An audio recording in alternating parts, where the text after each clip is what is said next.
विश्वनाथ हिंदू धर्मार्थ न्यास के अध्यक्ष झांसी ललितपुर सांसद अनुराग शर्मा द्वारा 20 ऑक्सीजन कंसंट्रेटर और अन्य औषधीय क्षेत्र की जनता के लिए मंडलायुक्त सुभाष चंद्र शर्मा के माध्यम से सौंपे गए। देखिए रिपोर्ट। सांसद अनुराग शर्मा द्वारा ललितपुर में जल्द RT-PCR लैब स्थापित करने की मांग मुख्यमंत्री से पत्र के माध्यम से रखी गई। साथ ही ललितपुर जिला अस्पताल में dialysis machine, CT scan machine, बच्चों के लिए चाइल्ड केयर वार्ड की मांग भी की गई, जिससे मरीजों को झांसी तक न आना पड़े। इसके पूर्व ही न्यास के अध्यक्ष सांसद अनुराग शर्मा द्वारा झांसी व ललितपुर की जनता के लिए 1,26,62,445 रुपए की राहत सामग्री अपनी व्यक्तिगत निधि से प्रदान की जा चुकी है। इस मौके पर मंडलायुक्त सुभाष चंद्र शर्मा, DIG जोगिंदर कुमार, जिला अध्यक्ष अन्नावी दिनेश कुमार उपस्थित रहे। आपदा काल में जिस तरह से शासकीय व्यवस्थाएं सुचारू रूप से संचालित कराई गई, लेकिन जनता का जब सहयोग मिला तब जाकर के हम लोग पूरी तरह से सफल रहे। इस पूरी व्यवस्था में सामान्य जनप्रतिनिधियों के द्वारा समय समय पर जो सुझाव दिए गए, जनता में उनकी अपनी जो पकड़ रहती है उनका इस्तेमाल किया। जो आपके कार्यकर्ता हैं उनको आप लोगों ने फ्रंट पर ले जाकर के सेवा कार्य कराया, ये बहुत तारीफी काबिल चीज है। माननीय सांसद जी को मैंने पिछले 1.5 साल से लगातार देखा है।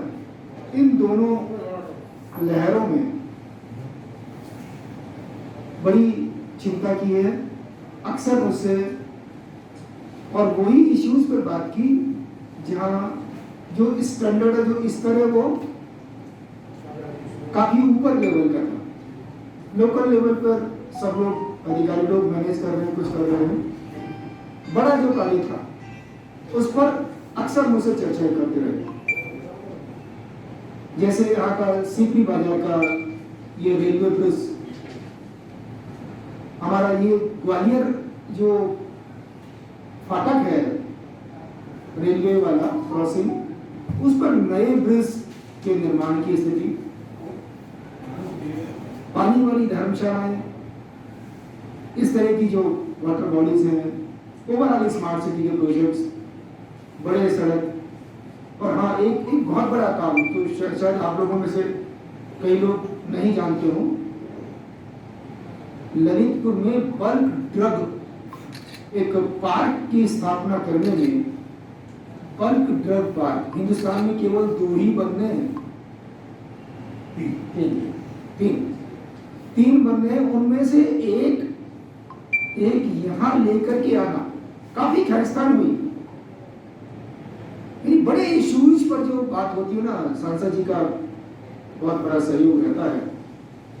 कंसंट्रेटर्स और वेंटिलेटर, हमारे स्टाफ की कमी थी, सुझाव दिया गया कि 10 वेंटिलेटर ललितपुर में हैं, अगर वहां हमको एनेस्थेटिस्ट नहीं मिल रहे हैं, ट्रेन्ड टेक्नीशियन नहीं मिल रहे हैं, तो उनको मेडिकल कॉलेज को दे दिया जाता कि उनकी उपयोगिता सुनिश्चित की जा सके।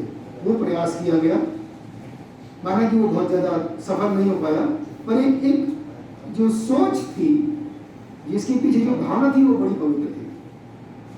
ललितपुर में वैक्सीन नहीं लगवाते लोग, बड़ा अजीब सा माहौल था। मैं भी कई बार गया हूँ, नोडल ऑफिसर वहाँ का लगातार रहा हूँ, कुछ दिनों से झांसी जिले का नोडल ऑफिसर के रूप में भी काम किया है। कुछ ऐसी भ्रांतियां घर कर गई थी जो नुकसान कर रही थी। देखने को तो प्रदेश में कई जगह है, देश में इवन कई जगह देखने को मिला है, लोग कई तरीके की बातें करते हैं।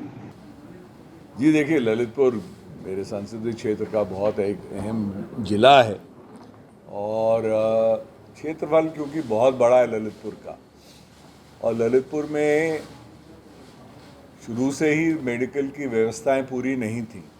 तो आदरणीय मुख्यमंत्री जी, आदरणीय प्रधानमंत्री जी और हमारे हेल्थ मिनिस्टर ने हमको ललितपुर को बहुत बड़ी सौगात दी है, वो है एक मेडिकल कॉलेज की। उस मेडिकल कॉलेज के लिए भी मैं आशा करता हूं कि अगले एक आधे महीने के अंदर ही, हम जुलाई के महीने मैक्सिमम तक, उसको भूमि पूजन करवा लेंगे। उसका टेंडर वेंडर पूरा प्रोसेस हो चुका है और जिस एजेंसी को देना था उसको मिल भी गया, ज़मीन भी उसके सुपुर्द करवा दी है। डीएम साहब ने अभी बहुत मेहनत करके उसका मेजरमेंट हमने सब करवा दिया, पर मेडिकल व्यवस्था पूरी है नहीं। मेडिकल व्यवस्था वहाँ पे ठीक करनी पड़ेगी, क्योंकि पूरा ग्रामीण क्षेत्र है।